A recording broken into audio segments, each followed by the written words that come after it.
If you don't program yourself, life will program you. What are the uses for your life right now that you haven't even reached for yet? The people that are going to make it in the future, the people that are making it today, let me share something with you. History is being read, but it's also being written by people with imagination.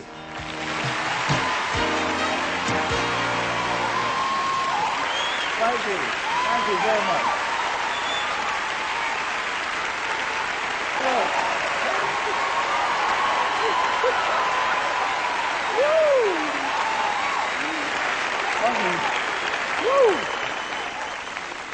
Oh, y'all look good.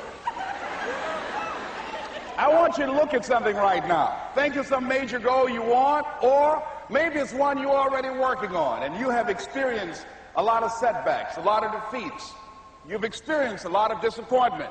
Maybe you've already given up, and maybe you just need a little fire, a little encouragement to get back in the game again. Here's what I want you to look at.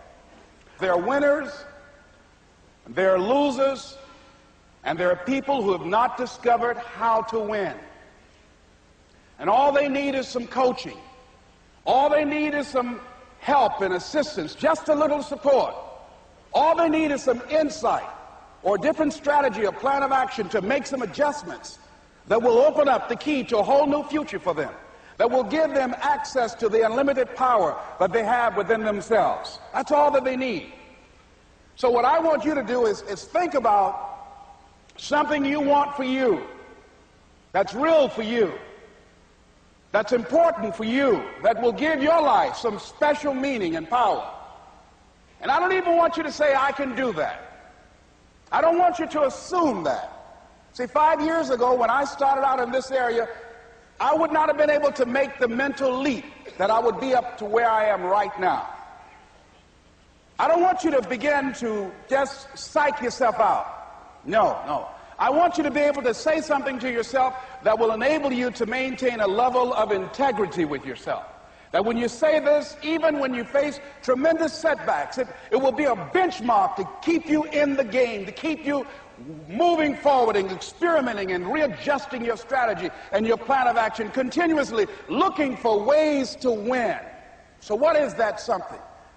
When you got an idea you want to move on, you might not have the money, you might not have the education, you might not have the support or the resources you need. What is that something that can keep us going, that will enable us to act on our dream? What's one of those keys that will begin to help us to discover the secrets to our dream?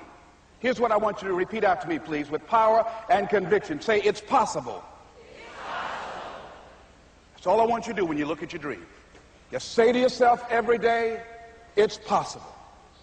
Just say that every day to yourself, it's possible. Because what does that do? See, it begins to change your belief system. See, the way in which we operate, ladies and gentlemen, it's a manifestation of what we believe, what's possible for us. Whatever you've done up to this point, all that it really is a duplication, it's a reproduction of what you believe subconsciously that you deserve and what's possible for your life. Most people operate out of their personal history, out of their memory, things they've done, things they've experienced, things they've seen, things that they have observed. What I'm suggesting that you operate out of a larger vision of yourself. I want you to see yourself doing what you want to do, experiencing what you want to experience, having what you want to have, doing what it is that gives your life some meaning and value. Operate out of your imagination, not your memory.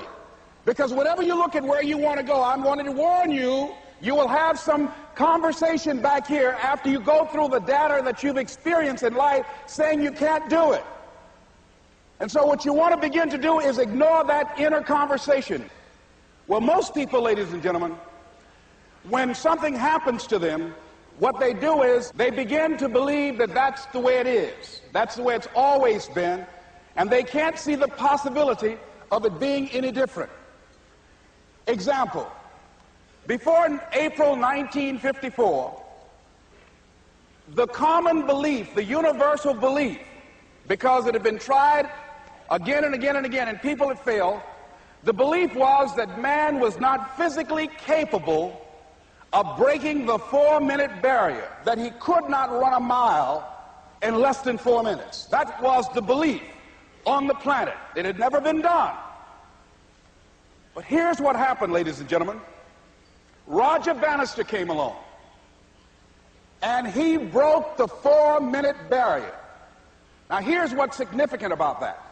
Since that time, up to this day, over 20,000 people have done it, including high school kids. What changed? 20,000 people. What changed? Here's what happened when they got on the track. They knew it had been done. And because they knew it had been done, there was a new belief about this barrier, about this goal that was unreachable. And those 20,000 people got in a race believing, knowing in their heart that someone had done it, that it's possible that they could do it.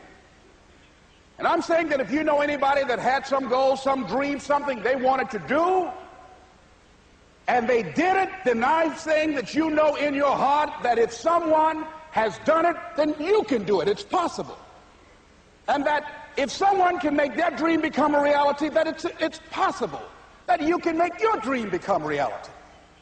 And so as you begin to look at where you want to go, beginning to embrace that, it's possible. I'm blessed and highly favored. I've got a lot going for me. I got some good stuff in me. And it's possible that I can bring my greatness out here in the universe. That I can do what I want to do. It's possible I can write my own book. I can have my own business. I can take the trip and travel around the world. It's possible. I can bounce back from adversity and reinvent my life. It's possible. Regardless of where I am, that things can get better for me. It's possible. I'm thinking about two men right here in Chicago who were fairly successful, similar background, educated. They worked for a corporation for many years, and they were among many people that were laid off. Two guys who were very good friends. One went out looking for a job for several weeks along with the other one, and they faced disappointment and rejection again and again and again. They couldn't find any work, which is the story of many people across this country. One guy stopped. He became discouraged. He stopped going. He stayed home looking at television, became very argumentative and toxic with his wife, drinking beer, getting on the phone, talking to his other negative, unemployed friends. And he just gave up.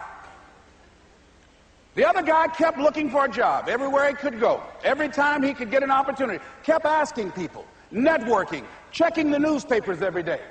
Kept going everywhere he could, trying to find a job. You have too much education. You're overqualified. You won't be here long enough. He kept going. He kept going. He went to a place and said, look here, I tell you what, if you can't hire me, and I know you can use my talents, abilities, and skills, I don't want to sit home and do nothing. Just let me do some volunteer work. You don't have to give me anything, all right? I just want to work. I want to be busy.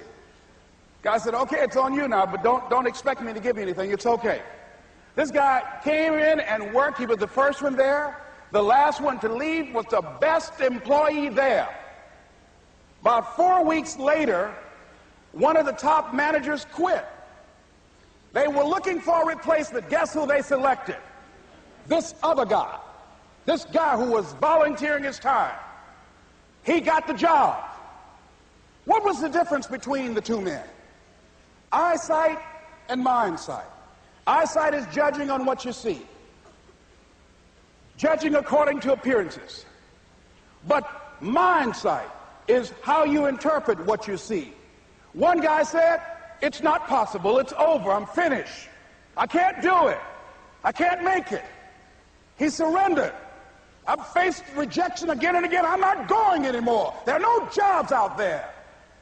But this other guy, he felt that in spite of the no's and rejections, in spite of how bad the economy is, in spite of what the newspapers are saying, that it's possible that somebody somewhere will give me a job. He just kept going, thinking it was possible. And guess what, ladies and gentlemen? That's what we have to do with our dreams. Because things happen to you in life that you can never, ever anticipate. And many times when those things happen, you want to give up. I remember when I was in broadcasting, when I was a disc jockey, I became very controversial, not only being a disc jockey, but I felt that radio was something that you not only entertain people with, but you also empower them, you educate them. And I got fired. I didn't just leave, they fired me. That was a shock. I said, wait a minute. They took my microphone. I thought that was who I was.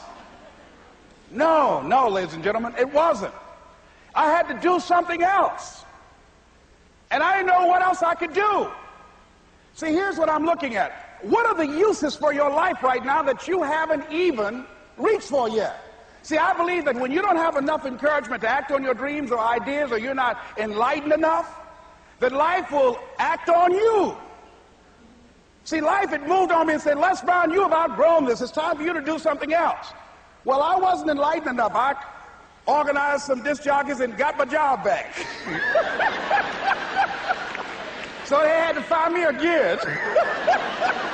I got fired twice. Here's what I did. I had to think of something else. And so a guy suggested to me, he said, Les, why don't you run for office? I said, man, I've never run for office. I've never known anything about how to operate in the political arena. I've heard encourage people to register to vote and get out to vote, but I don't know anything about politics. He said, well, neither do the people who run for office all the time.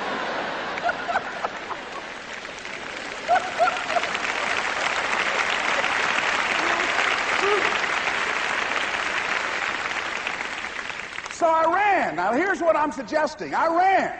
You got to do what you can where you are with what you have. I didn't have any money. I didn't know anything about the political process. I didn't even have any support. But here's what the guy told me. It's possible you could win. That's all I had. I was running against an endorsed candidate. He was an incumbent. He had the newspaper support, all of the leadership in the community. And I was challenging this guy. So I had a saying when I was on radio, stand up for what you believe in because you can fall for anything. And I would go door to door. I have my kids on one side of the street. I would be on the other. And I'd knock on doors. Hello, my name is Les Brown. Tell everybody I'm still standing. They get on the phone. Child, Les Brown was to my house today. You know the boy on the radio with the big mouth? Yeah, they fired him, honey. Say he's still standing. See, I'm saying just keep moving. Don't start feeling sorry for yourself. Don't spend time blaming and talking about what happened to you. See, whatever you talk about, that's what you multiply and expand in your life experience. So don't talk about stuff unless you want it to keep on happening to you, all right? So I got in that kind of action.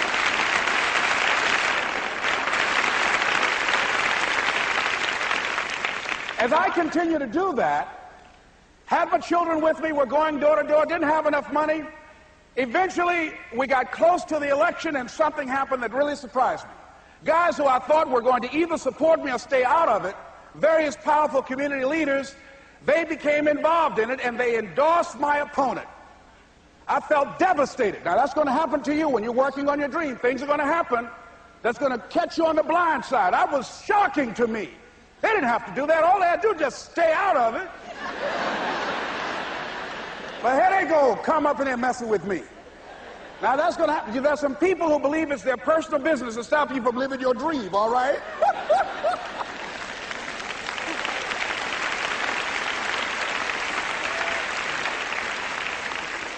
But I didn't deal with that. You want to make your dream come true, you got to stay focused. Some people rather get even than get ahead. Stay focused on where you want to go. I just kept on doing what I was supposed to do. And so I was driving to the radio station. My opponent had over $20,000. I had less than $800. As I was in the radio station, the guy said, "You're going to make a commercial?" I said, "Yes." He said, "It better be a good one because that money can't go pretty far here." And I sat there in the middle control room and I was thinking. And here's what happens when you get still. Stuff will start coming. Something said, "Call your mama." You used to talk about your mother on the air all the time. Ask her to say a few words for you. That'll be a different kind of political spot.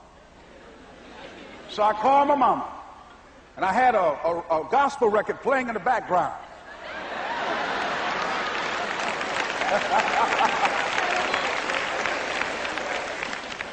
And then I had my mother say, hello, this is Mrs. Mamie Brown.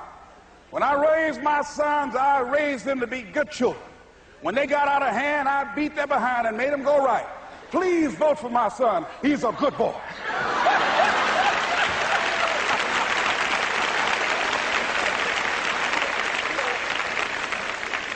Usually in the state representative race, maybe 3,000 or 4,000 people will come out to vote in a primary. In that primary race, over 27,000 people came out and voted and said, I'm voting for Les Brown because his mama said he's a good boy. I won, ladies and gentlemen. I won.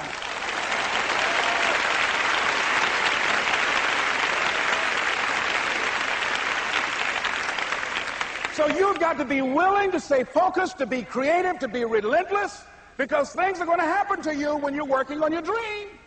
When you get on track. I remember when I first got involved in speaking, one of the main things that speakers like to do is speak to a certain association that they have over 10,000 of their sales reps that come to this convention.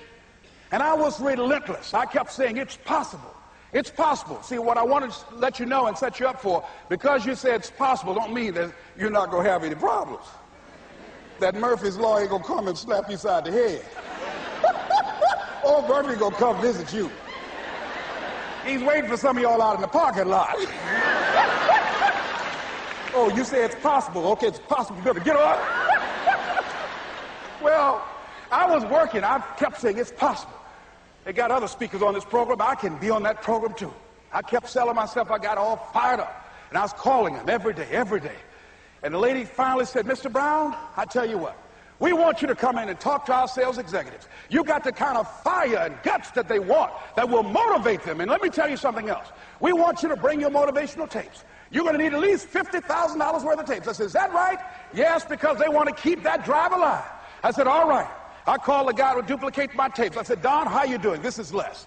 Let me tell you, I got a major speaking engagement. I said, man, it's a speaker's dream. I need over $50,000 worth of product. He said, Les, you don't have that kind of credit. I said, I know, but darn, I can sell that. Just right after speaking engagement, I'll give you your money in 4 days. He said, are you sure, Les? I said, yes, but I got a major speaking engagement, and they told me to do it. He said, man, that's a big order. Let me talk with the lady with you. I said, hold on just a minute, man. Call the lady back. Hello, Evelyn, how you doing? This is Les Brown. I got Don on the phone. What did you say? Do I have the speaking engagement? Yes, you do. And what else you suggest? Les, our people, they buy a lot of tapes. Your tapes are very popular among them. I'm saying bring at least $50,000 worth of tapes, Les. You'll sell everything you got and more. I said, did you hear that, Don? He said, yes. I said, now, if anybody else has to make a decision, are you the final person? She said, I'm the final person. I will send you the contract. I want you. I said, you hear that, Don? He said, yes. I said, oh, ye of little faith. I said, duplicate the tapes, man. Hung the phone up. Well, he duplicated the tapes. 1 week came by. I'm checking the mail every day. No contract. I said, come on, Murphy, don't start now, man. Come on. Come on, man, give me a break. Come on, you know. This ain't fair. Come on, man. Give your boy a break. Come on. I talked to myself, you know. I didn't want to call him right now. 2 weeks passed by. Murphy said, don't you think you ought to call him? I said, okay.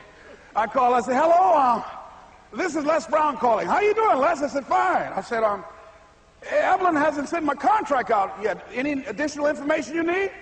So, Les, you haven't heard? I said, no. I said, Evelyn died. I said, she died? I said, did she say anything about me?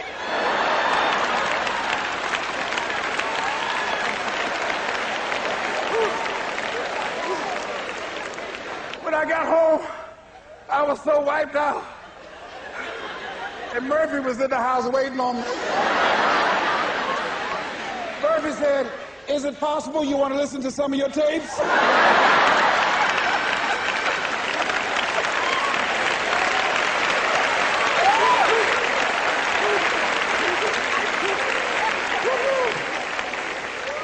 But ladies and gentlemen, here's what I had to do. I had to begin to focus on what was the solution. That this was not the only place that I'll be able to sell those products. And as I began to challenge myself and got some help and support and some other input, I eventually did. It took longer, but it was challenging.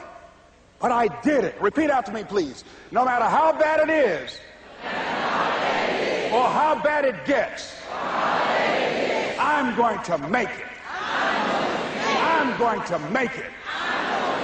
Shake somebody's hand on your right and left and say, you got that right.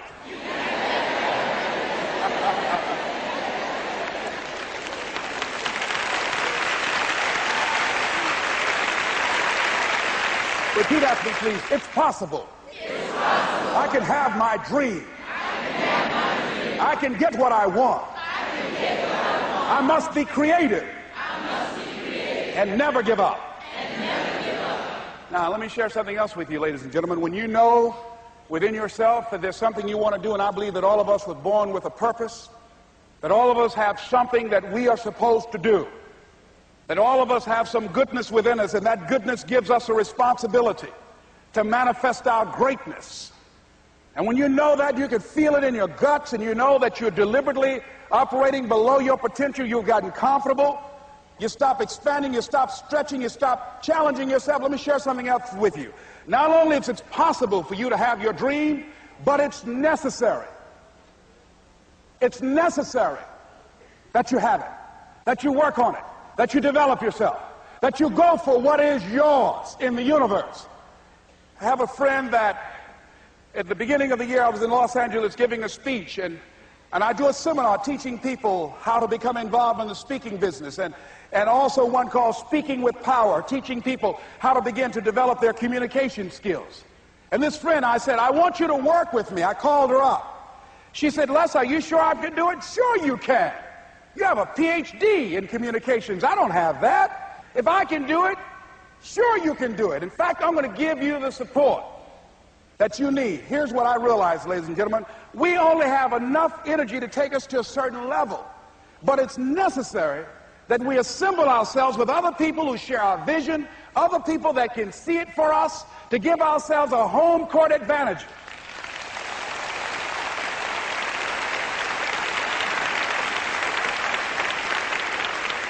So it's necessary that you seek out other people who think like you, who are growing, who have decided that they are not satisfied with where they are. See, I don't believe that necessity is the mother of invention. No, necessity, in my opinion, is not the mother of invention. Refusing to accept things the way that they are is the mother of invention.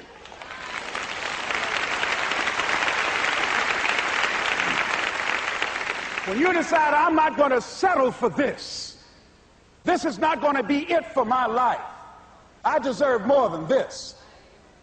See, that will start making you do some stuff. See, a lot of people go to work every day miserable, and all they do is just talk about how miserable they are. But they don't do anything about it. So I was telling her that I knew she hated her job with a passion. I said, you can do this. You got more going for you than I have going for me. And we've been going through this for years, ladies and gentlemen. She'd been to my seminar speaking for a living. She brought her husband, and that was one of the major problems that I realized that happened in her life. He couldn't see it for her. So you got to make sure that you have people in your life that can see it for you, that will encourage you. Non-affirming relationships can hurt you.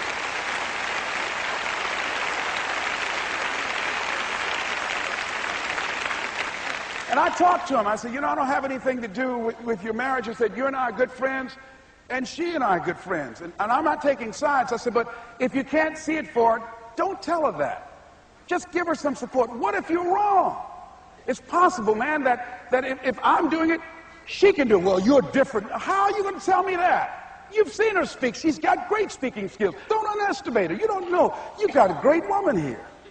But you see, people who can't see it for themselves can't see it for you. He was happy.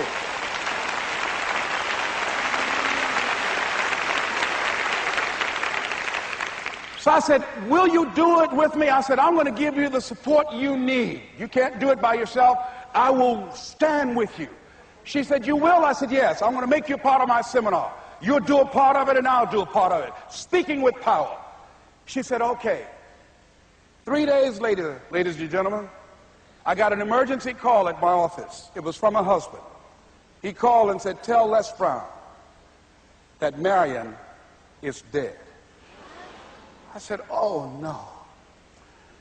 When I was flying there to go to the funeral, and I remember the last time that I saw her, and I had some of her papers that I had gotten inadvertently confused with mine, and I took them home. And I was searching through these papers to do one of her works. She was a prolific writer.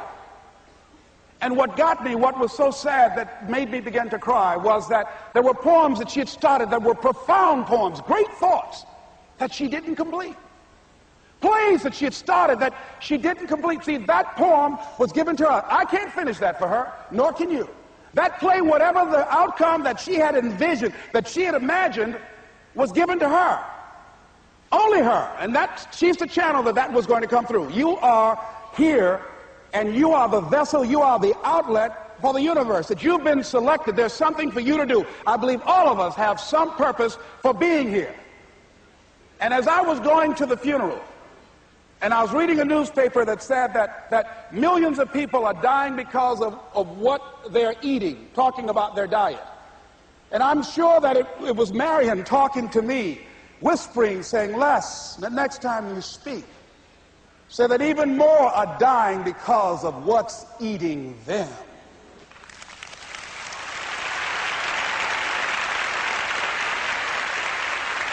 When the challenges of life come your way, you've got to find ways to increase your sense of self-appreciation, because if you don't, you're bombarded with negative stuff every day that beats you down, and you will find yourself unconsciously engaged in self-destructive behavior. If you don't program yourself, life will program you.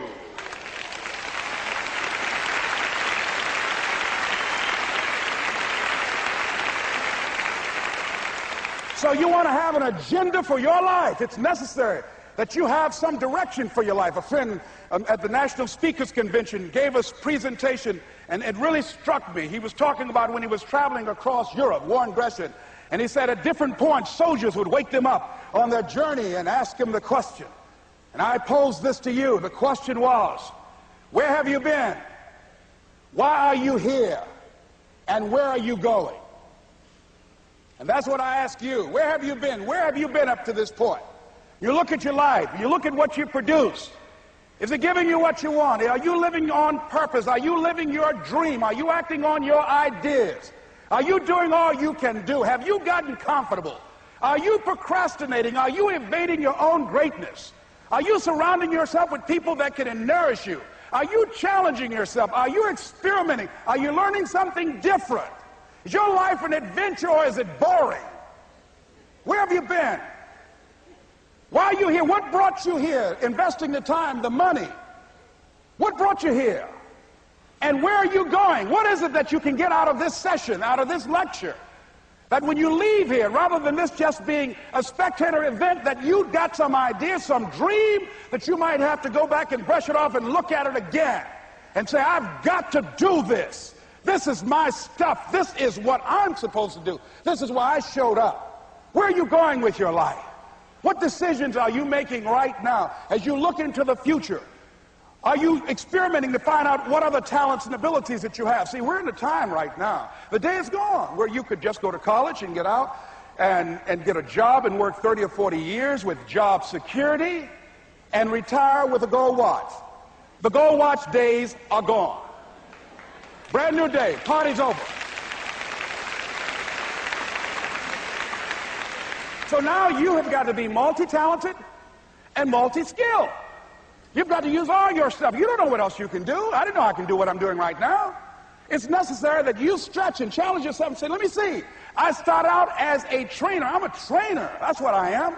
That's what my expertise was in. And then I decided, let me see, can I speak? And then I discovered, hey, I can do that. What if I hadn't tried to do that and just been satisfied with just being a trainer, with a limited vision of myself? And then after training, and then I said, well, maybe I can go into business for myself. And I started speaking, going into business for myself, well, maybe I could train other speakers and teach them how to go into business for themselves. See, you want to have a backup plan. You want to have other strategies for yourself. In case this doesn't work out, you got something else going over here. You don't want to ever put yourself in a situation where you have a limited vision and you're only using a limited amount of your talents, of your skills, and of your abilities. And I'm saying to you, it's possible you've got some talents, some ideas in you, your ability to do some stuff that you haven't even discovered yet. And I'm suggesting that it's necessary that you get outside of your comfort zone. It's necessary that you develop some new relationships where you can learn from people. It's necessary that you do reading, that you do research. It's necessary, if you're already involved in some business, that you don't be satisfied with where you are. If you want to make it today, it's necessary for you to constantly look at ways of getting better. Not only is it possible for you to have your dream, and it's necessary for you to challenge yourself to go after it and get better and leverage relationships that can help you get to where you want to go, but it's you. The major key to your reaching your dream, your living up to your greatness, your making your contribution is you. If the economy is good, fantastic. If the banks are loaning money, that's great. If people are positive, that's great. You don't have any opposition, that's great.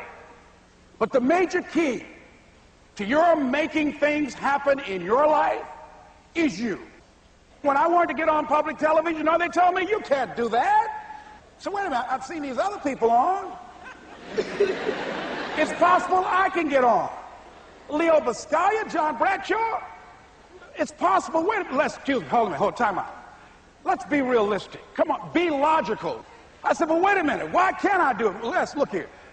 Think about guys who have credentials, all kind of credentials. You don't have any college training. They're not going to put you on television. Give me a break. I said, thank you for that. God love you, and I'm trying. And went on about my business. You hear me? Let me tell you something. What people think about you and the possibilities for your dream is none of your business. That's their business.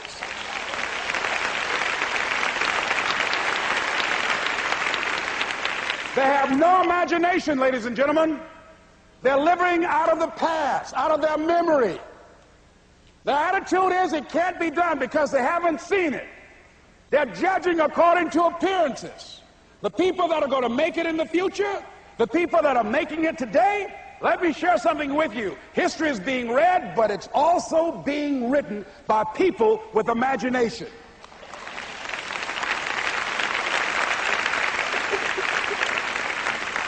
So I went to the next mode, necessary to start talking to people and seeking and asking for what I wanted and leveraging relationships and trying to find out how do the people do it that went ahead of me? How do they do it? And then what is it I need to do? How is it I need to train myself, to develop myself? What's the resources that will be required in order to make it happen? And as I start seeking out and asking questions, I started running into people who said, I know someone who can help you do that. And they helped me get connected with those people. Remember, we have so much energy that can take us so far. It's necessary that you hook up with some other energy that can take you to the next level. I hooked up with them. They said, let's go. I said, away we go.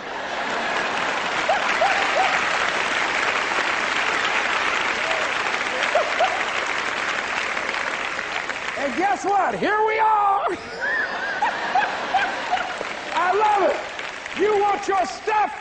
It's necessary you take responsibility for it, that you make it happen, that you don't give up, that you don't take any objection or disappointment or defeats personally, that you keep on keeping on, that you don't decide that I can't make it because you can't see the light at the end of the tunnel, that you realize that's a part of the program. And here's something you've got to resolve. Say this to yourself every day. See, as long as you're breathing, you got a shot at your dream. That's the way I resolve. Say this, please. It's not over until I win. You got that right.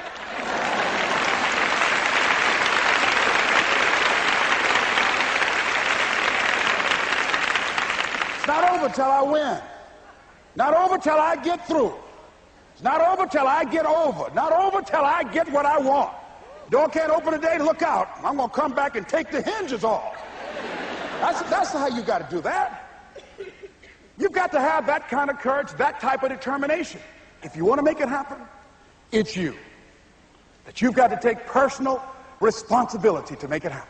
That you have got to own what it is that you want to do. If it's taking care of your well-being, if it's making a difference in our school system, if it's working with senior citizens, if it's to protect our ecology, if it's to create an economic renaissance, if it's just to take yourself to another level, it's you. You've got to make that happen. We can point out many things that can make it inconvenient or can slow us down, but ultimately, it's on us. Next step is, not only is it possible and necessary, and it's you to live your dream, to make this greatness that you have within you become a reality, but what I've come to appreciate when you're working on changing your life, changing some bad habit, getting out of addictive situations or relationships, or working to build a dream or making a difference in our society, or learning something that's very challenging. Here's what I realize, ladies and gentlemen, and develop a great deal of respect for. It's hard. Easy is not an option. It's hard living. Life is hard. See, it's hard when you are 49 years old, been working on a job for 17 years, and they come in and tell you you're finished and give you 1 week severance pay. And you got to start all over again. It's hard when you're married and raising children and your children are crawling and your husband dies unexpectedly. It's hard handling just the tragedies of life. It's hard when you're working on something and you put everything you have in it, and it doesn't work out. You lose your money and other people's money. It's hard. It was rough when I lost my job, and I could not find a job. It was humiliating and embarrassing, borrowing money, and then I couldn't pay the money back when I told them I would. That's rough. How people look at you, how they respond to you. It's very hard. It's humiliating. Here's what I discovered that happens to you in life, that you will go through things, and while you're going through them, you can't understand why it's happening to you. But after you go through it, you get back and you look at it and you say, oh, now I understand why I needed that lesson. Have it ever happened to you? Raise your hand. Has it ever happened to you that I couldn't understand it then, but after I got through it, then I saw that was preparing me for bigger and better things.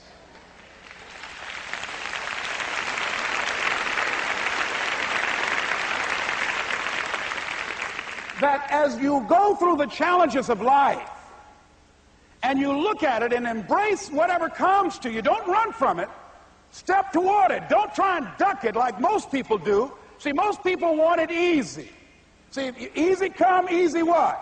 Easy go.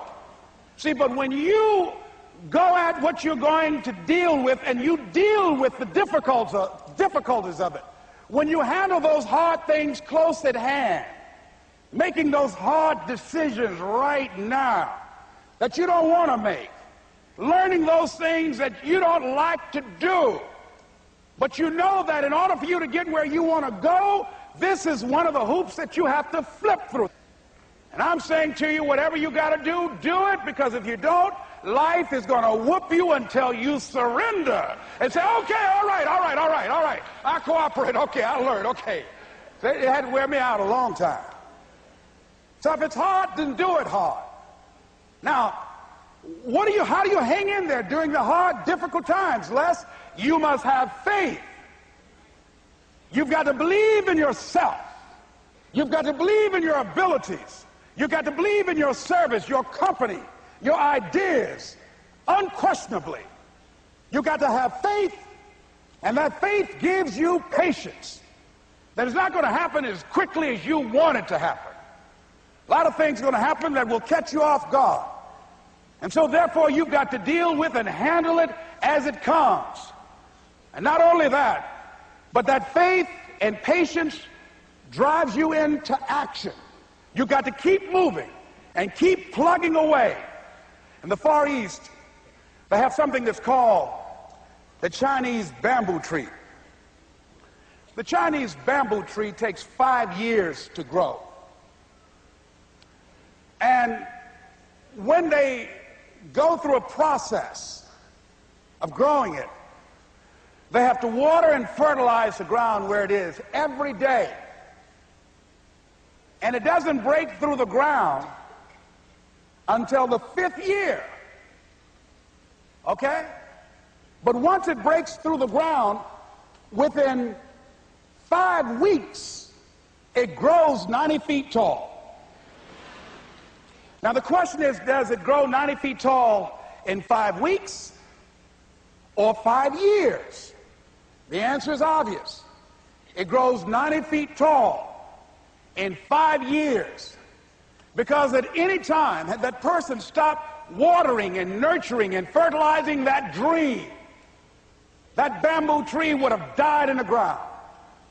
And I can see people coming out talking to a guy out there watering and fertilizing the ground that's not showing anything. Hey, what you doing? You've been out here a long time, man. And the conversation in the neighborhood is, you growing a Chinese bamboo tree, is that right? Yeah, that's right. Well, even Ray Charles and Stevie Wonder can see ain't nothing showing. You know that's how people are going to do you? So how long you been working on this? How long have you been working on your dreams? And you have nothing to show. This is all you got to show. People are going to do that to you. And some people, ladies and gentlemen, they stop. Because they don't see instant results. It doesn't happen quickly. They stop. Oh, no. You got to keep on watering your dream. And when it began to happen, they stopped laughing. They said, look. Whoa, look here. Look out. Hey, man, you know, I know you can do it. Look here, you got a job here?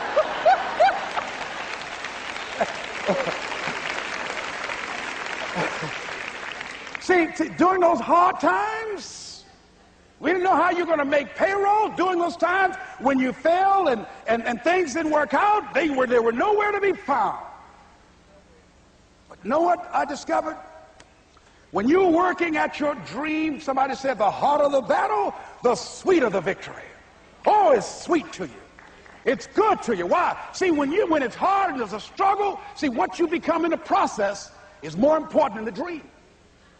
That's far more important. The kind of person you become, the character that you build, the courage that you develop, the faith that you're manifesting. Oh, it's something that you get up in the morning, you look yourself in the mirror, you're a different kind of person. You walk with a different kind of spirit. And people know that you know what life is, that you have embraced life. You knew it was hard, but you did it hard.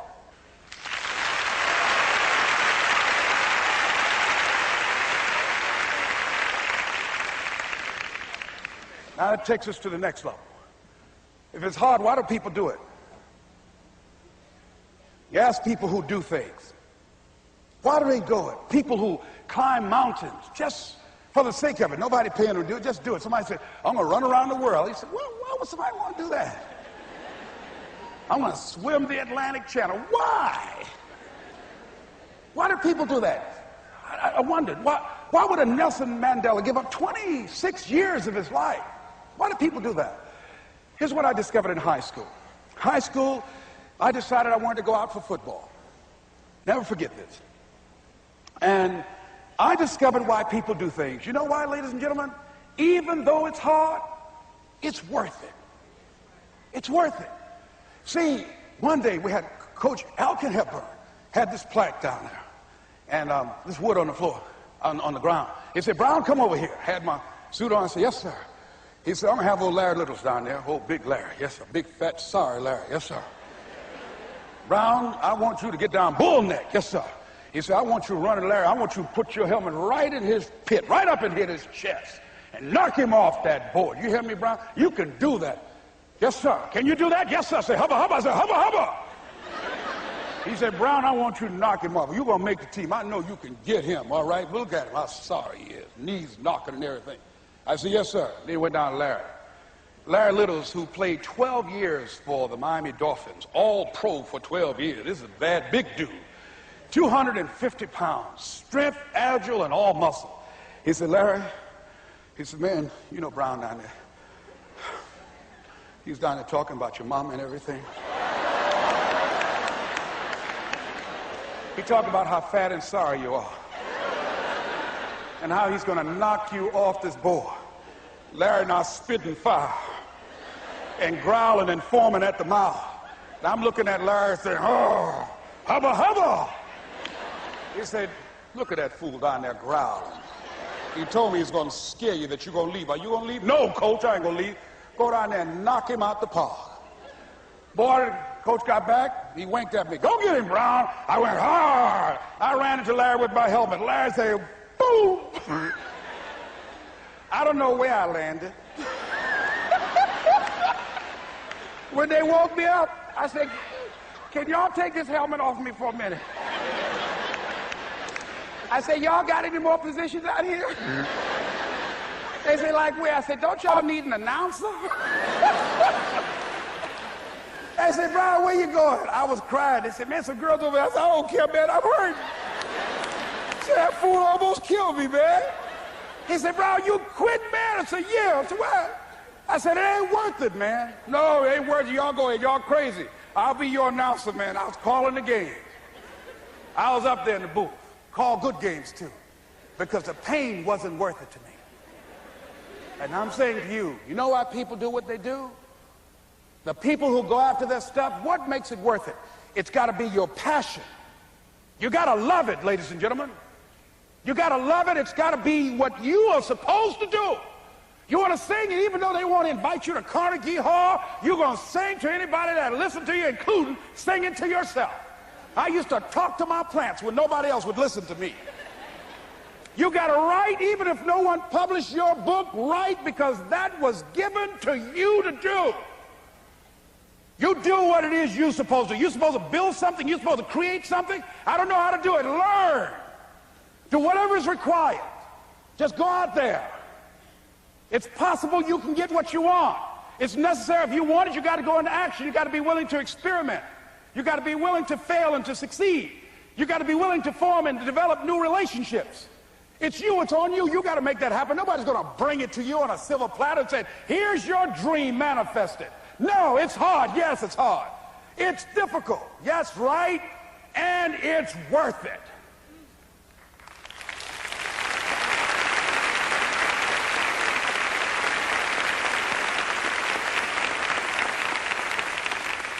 People ask, hey, man, you know, these kids, man, it's rough dealing with them. That's right. That's right. You think peer pressure happened overnight? We went through peer pressure. I remember as a kid, some guy said, hey, Les, me and another fellow named Willie Lower, we were going home. Hey, man, we're going down to Gould's, man, and knock off a grocery store. I said, look here, I don't want no part of that. I'll see y'all later. Say, y'all chicken. I said, that's all right, you say whatever you want. Low star. I'm not chicken, man. Don't call me chicken. Then why don't you come? We didn't even ask you to come into place, man. All you do is just drive the car. That's all. I don't know how to drive that good. Well, we're trying to get Les to come. He's chicken. Hey, I'm not driving nothing, all right? Willie, don't care about what they say, man. Leave him alone. You want to go do it? You find somebody else to drive, or you drive yourself. Come on, Willie, man. Pull him. He stopped. I ain't chicken. All I got to do is drive? Yeah. I said, Willie, that sounds simple, man. Don't go, man. He went. And the next day we read the newspaper where when they robbed the store, when they came out running to a car, the merchant, the man who owned the store, came out just shooting wildly, and he hit the driver in the head. So peer pressure didn't just start in the 90s or the 80s. It's difficult and it's challenging for kids right now. And it's going to take some easy, simple methods to help bring them out of this madness, this insanity? No. Is it hard? Yes. Let's look at what we've been doing. What has worked? What has not worked? Let's look at where we want to go. What is it that we want to produce? What is it that we want to create for our young people? And as we think about that, start experimenting with different methods and techniques to create and to produce that. And begin to believe that it's possible through our commitment, through our vision, through our determination, our relentlessness, because of our belief, it's possible that we can reduce the teenage homicide rate, the teenage pregnancy rate, the dropout rate, that it's possible, looking at what kind of world are they going to be in. As we look at the global economy, that as we begin to use our collective will and genius and resources, it's possible that we can create an educational system that not only will test their minds with information and facts and figures, but will teach them how to think and be creative, and what does it mean to be a human being and to value human life, and how do you make relationships work? How do you bounce back from adversity? It's possible that we can give them a curriculum that will give their lives a sense of purpose and direction and meaning, and teach them how to begin to know and operate on a higher level of being, where they become assets to our society rather than liabilities. What if we leave here with that kind of consciousness, that it's possible, as opposed to saying we have to write this generation off, that it's possible that we were born for such a time as this and that, that maybe someone here has the idea or the method or some plan of action or an approach that can resolve many of the problems that we're facing with young people today. Whatever we have to do to save our children, it's worth it.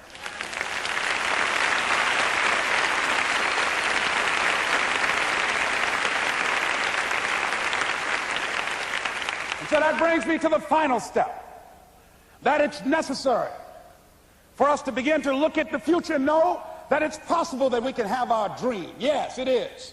Other people have done it, then we can do it. We fail a lot of times. Well, a lot of other folks fail, and eventually they came back and they succeeded. So it's possible we can have what we want. And we know that we want to get it. It's necessary that we align ourselves with people that think like we do. It's necessary we get negative, do-nothing people out of our lives. It's necessary we never stop learning and growing and developing ourselves. It's necessary that we never give up. We know that it's you, it's me. It's being responsible for our stuff and deciding that we're going to keep on keeping on, that we're going to find a way to win or find a way to make it happen. And we know it's hard. It's not going to be a picnic. Yes, it's hard. It's hard. And we will do it hard. And once we do it hard and we go through it, we realize it was worth it. And once you discover it was worth it, it is done. It's done.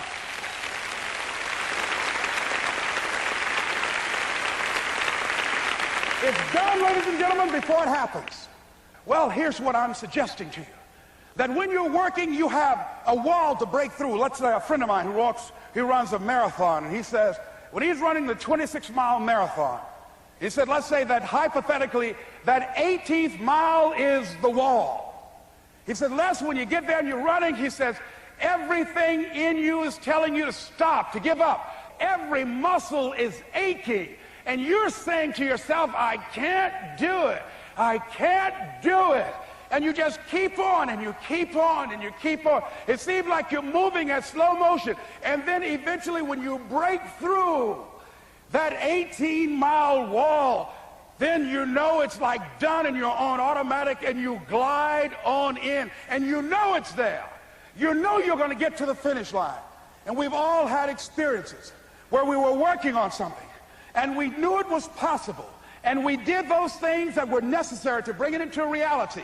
We took the responsibility to make it happen. Other people couldn't see it. A lot of people didn't believe it. You were attacked. You were criticized.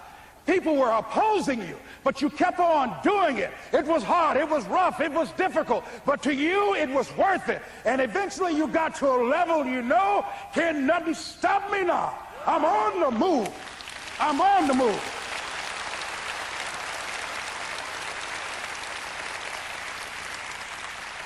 Finally, I'm thinking about a friend of mine who is no longer operating on this dimension.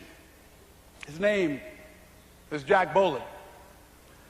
He had this vision of a church that would serve various types of needs for people, their supportive needs, and helping them in recovery from drugs and alcohol and whatever addictions that they might be involved in. And he was known for bringing in different kinds of speakers.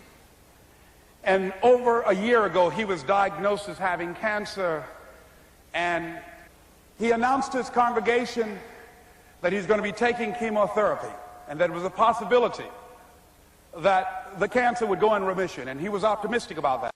And sure enough, it did for a year. And one of the things Jack always talked about is that he wanted to have his funeral while he lived. And so he invited a few friends, Wayne Dyer and myself and a few other speakers.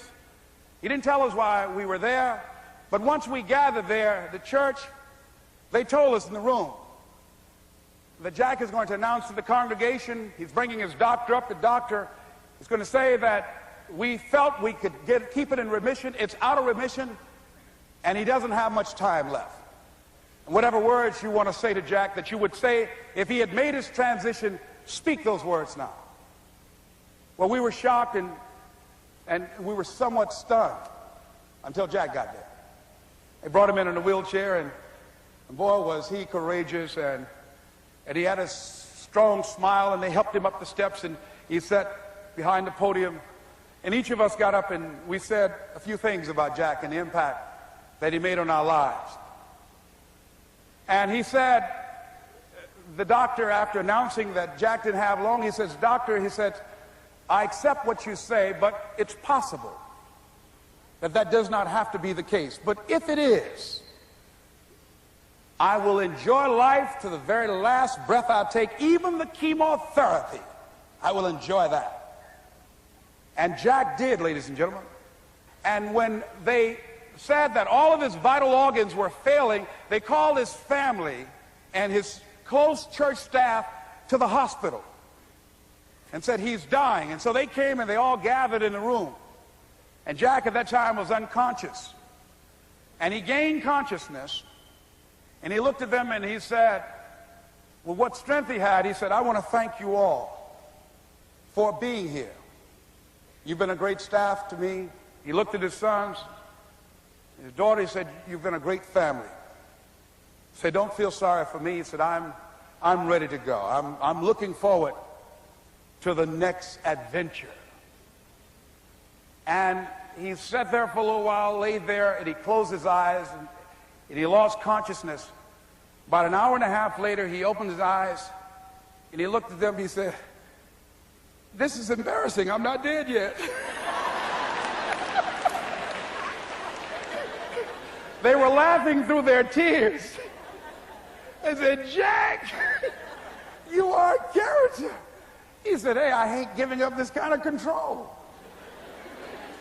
So they predicted that Jack would die at the end of February. And then on the 2nd, they said, he won't see the light of day. He will be dead by morning. Ladies and gentlemen, Jack died on March 4th. And we believe that even in his dying, Jack sent his congregation a message that I want to give to you with his permission.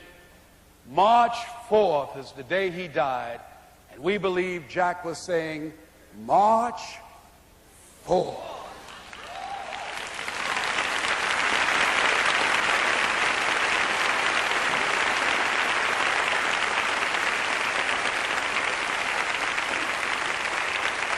So I say, as you look into the future, while other people are giving up, feeling like victims, feeling powerless, becoming negative, turning on each other rather than to each other, feeling that they can't make it, be ye not conformed to this world, but be ye transformed by the renewing of your mind with the mindset of that it's possible that we can save this generation.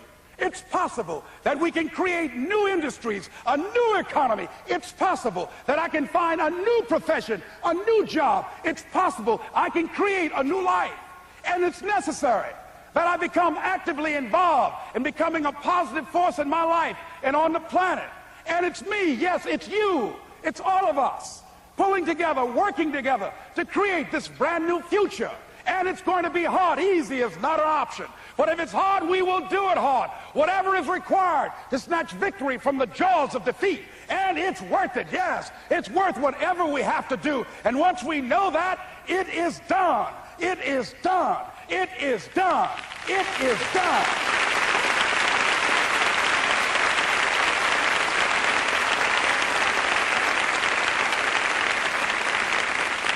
So I say to you, whatever your dreams are, whatever you want to do, In the spirit of Jack, March 4.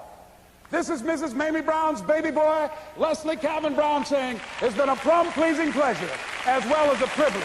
Thank y'all here. Thank you. Thank you. Thank you. Thank you. Thank you very much. You're very kind. Thank you. Thank you very much. You're very kind. Thank you. March 4. March 4.